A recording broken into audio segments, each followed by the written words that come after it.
Ada satu dua sen kami ikut ambil bagian. Ada satu dua pikiran kami ikut menyambungkan pikiran itu. Dalam bentuk panitia, iya kami kita kerja bersama. Dan ketika pertimbangan-pertimbangan yang lebih jangka panjang, kemudian kami harus membuat sebuah yayasan. Kenapa harus membuat sebuah yayasan?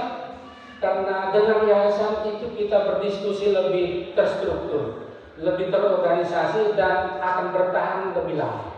Kalau panitia, kegiatan selesai dan selesai. Begitu ada kegiatan yang lain, kita bentuk panitia lagi.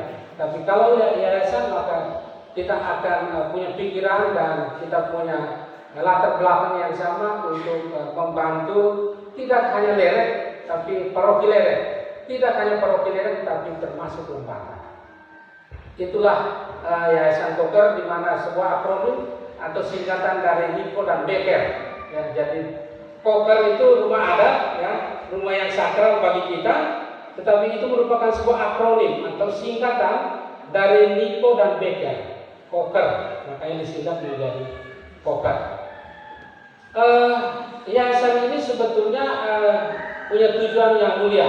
Pertama tadi memperhatikan lawayanai, ya, perhatikan lawayanai. Contoh yang disampaikan tadi melalui panitia, kemudian kita berdiri dan kita berdiri tahun 2016, ya.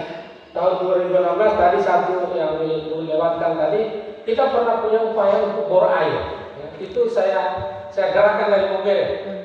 Walaupun usaha itu tidak berhasil, kita sudah melakukan luar biasa, mendatangkan para teknis dengan alat-alat yang difasilitasi oleh Bapak Anton dan kemudian teman-teman lain yang ada di luar dan ada di daerah sini. Kita semua berkolaborasi untuk kemudian bisa hadirkan peralatan itu untuk bor air. Tapi walaupun itu kita gagal.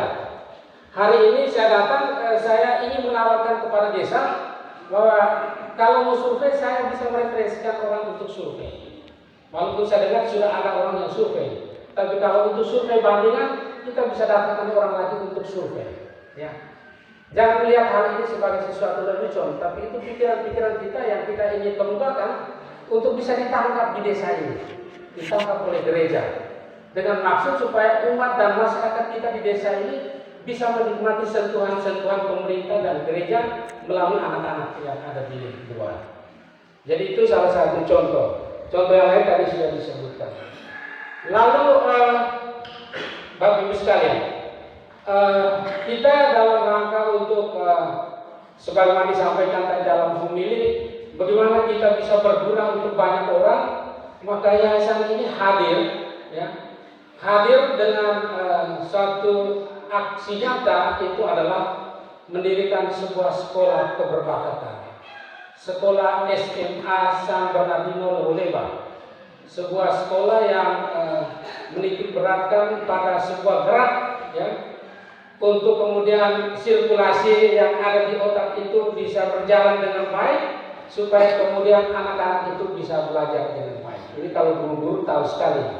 Tapi waktu kita masih SD itu kalau kita istirahat atau dulu disebut bersenang-senang, itu kita bersenang sampai 2 kali. Lalu kemudian kita masuk sekolah dengan pikiran yang kosong, kemudian diisi dengan pelajaran-pelajaran yang disampaikan oleh Bapak dan Ibu guru.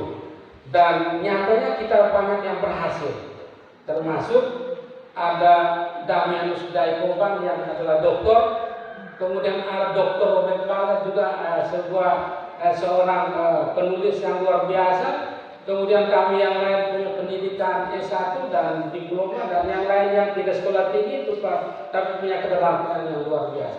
Itu sebetulnya berangkat dari sana.